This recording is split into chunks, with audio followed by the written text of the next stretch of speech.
from India. Mr. President, India expresses its deep appreciation for the presentation of the Human Rights Council's report.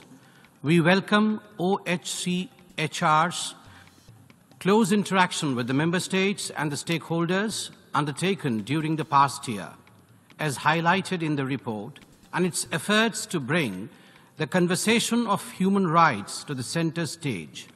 We also take note of the conclusions arrived at in the report. India's approach to human rights is rooted in a millennia-old tradition of upholding diversity and plurality of views. India has always looked at human rights as something that is indivisible and fundamental. Our commitment to human rights stems from our freedom struggle led by Mahatma Gandhi, which emphasized non-violence and equality.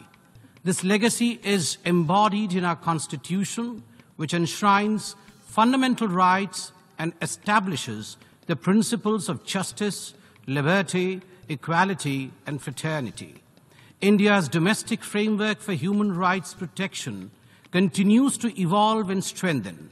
Our judiciary has been at the forefront of expanding human rights protection with landmark judgments.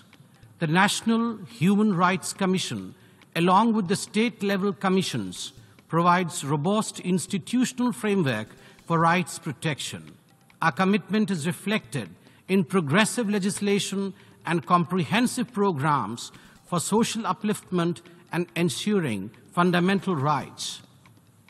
As we conclude our 2 consecutive terms in the Council in 2024, we remain steadfast in our commitment to the protection and promotion of human rights, guided by the principles enshrined in the UNGA Resolution 60/251 and the institutional building package. We are thankful for all the support extended by the other Council members and the observers, as well as the OHCHR during our term as the Council member. We have witnessed the Council meeting for an unprecedented 15 weeks in 2024, the longest in its history. While this demonstrates the growing importance of human rights discourse, it also highlights certain challenges that need urgent attention. The multiplication of mandates and resolutions has led to fragmentation of human rights discourse, sometimes dividing rather than uniting member states. We believe there is an urgent need to rationalize and implement efficiency measures to ensure that the Council's work remain focused and effective. Mr. President, as we look ahead, we emphasize several key points for the Council's consideration.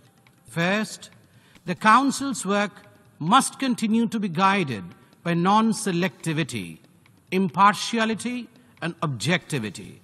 The practice of prioritizing divisive mandates over consensus-based ones does not serve the institution's purpose of speaking with one voice. Second, we urge the members of the Council to continue to prioritize the work on thematic issues that affect developing world and the issues where mandate has been adopted with consensus. Third, discussions on technical issues which should ideally be taken up in other specialized organizations should be avoided so that the core mandate of the Council is not diluted. Fourth, there is an urgent need to evolve a system that is self-regulating and not outweighed by its own burgeoning mandates. There is also a need to forego selectivity in identifying mandate holders, forego biases, and to coalesce the fragmented human rights discourse once again. Fifth, consultation and consent of the concerned state should continue to be an important parameter in technical assistance and capacity building being provided by the Human Rights Council. Any human rights initiative needs the constructive engagement of the state concerned for its fruitful implementation. This not only leads to an implementation of human rights as desired, but also increases trusts on international multilateral institutions and multilateralism among the people. As we approach the Council's status review in 2026, we need to consider radical changes in its working methods to ensure efficiency and constructive engagement.